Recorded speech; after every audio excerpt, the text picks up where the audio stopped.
Nós estamos no nosso 27º dia dos nossos estudos e hoje o nosso tema é derrotando a tentação.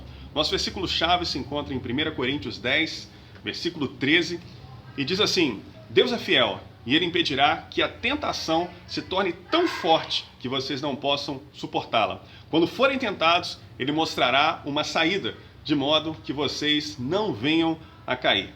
Um conceito de tentação podemos conceituar como uma tentativa desesperada de Satanás de nos remover da vontade e das promessas de Deus e modificar a situação de dominado para novamente dominador sobre as nossas vidas por meio de nos sugestionar a um agir que contrarie a palavra de Deus.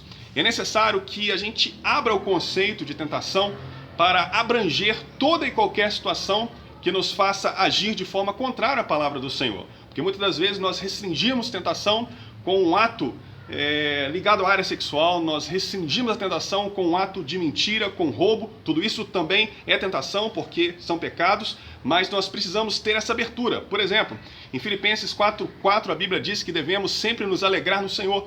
Então o sentimento e o pensamento, a proposta para que venhamos ficar tristes, para que venhamos abandonar a alegria, também é uma tentação, ok? E talvez você está pensando aí do outro lado, mas eu tenho uma tentação aqui que eu acho que é impossível de eu vencer essa situação, de eu superar essa tentação na minha vida. Mas eu quero dizer para você, conforme o versículo diz, sempre Deus nos mostrará uma saída. Mas a grande questão é, você estará disposto a seguir essa saída que Deus está mostrando para você? E para que a gente possa ter forças para seguir essa saída, nós precisamos nos lembrar daquilo que Jesus nos ensinou sobre a tentação. Jesus resume tudo em duas coisas: vigiar e orar. A oração, ela é o elemento que vai trazer força para a nossa vida, para que quando a tentação vier, eu possa ver o caminho que Deus está me mostrando, escolher por aquele caminho. E a vigilância, nesse processo de vencer a tentação, é não me expor a nenhum tipo de mal que possa despertar a fraqueza que ainda reside na minha carne, de forma que eu venha sucumbir àquela luta e àquela tentação. Você pode imaginar o pecado como imã, a nossa carne como uma estrutura de metal.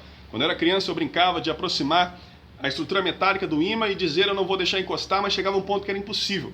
Então a nossa estrutura humana, em determinadas circunstâncias, necessariamente ela vai falhar. Imagine você, um jovem devoto, que quer levar um namoro em santidade, e ele resolve ter uma conversa de qualidade com a sua namorada, só que dentro do seu carro, com os vidros fechados, com isso filme, à noite, numa rua com pouco movimento. Não precisa nem descrever o que a gente vai ter como resultado nessa situação, não é verdade? Por isso nós precisamos, além de orar, nós precisamos fugir de toda situação que possa nos expor à nossa fraqueza e à tentação.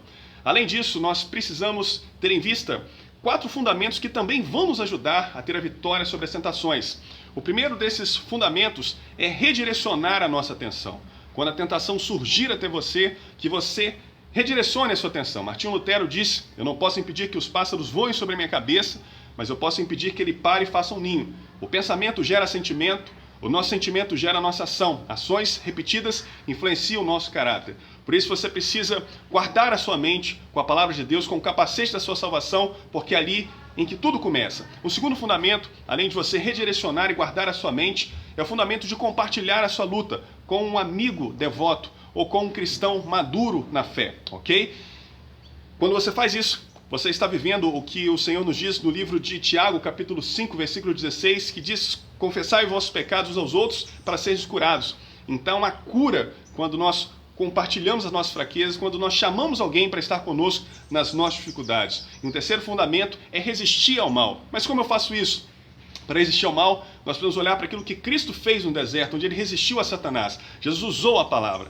É necessário que você use a palavra antes de ser tentado e durante a tentação. Se você fizer isso, se você acordar e já se imaginar a situação de pecado e se imaginar agindo em conformidade com a palavra de Deus, você terá uma grande vitória sobre as trevas. E um quarto fundamento: perceba a sua vulnerabilidade. Que você possa identificar os pontos de fraqueza em sua vida e tudo aquilo que você pode fazer para se fortalecer. Você precisa se aperfeiçoar no sentido de agregar novas virtudes e diminuir a influência dos seus defeitos. Que o Senhor abençoe rica e poderosamente a sua vida, que no final desse estudo você possa meditar qual amigo você pode trazer para estar com você nessa luta. Deus te abençoe, um forte abraço.